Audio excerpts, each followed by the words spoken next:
এটা একটা গুরুত্বপূর্ণ খাবার।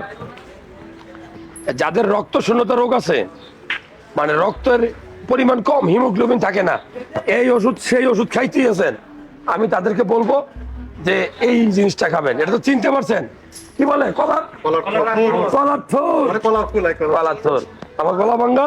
তারপরে বলবো এটা পর্যাপ্ত খাবেন, যখনই পাবেন তখনই খাবেন। হিউজ পরিমাণ আয়রন আছে, সর্বোচ্চ আয়রনের খনি এটা। সো এটা খাইতে বলবো আর কি। এগুলা কি, এগুলা কি? ডিয়ার ভিউয়ার্স, খুবই গুরুত্বপূর্ণ দুটা জিনিস আমার হাতে আছে। একটা কলা গাছের আগায় থাকে কলার থোর, আর একটা কলা গাছের ভিতরে থাকে বডি, দেহ। কি বলে? বগলি, বগলি, বগলি।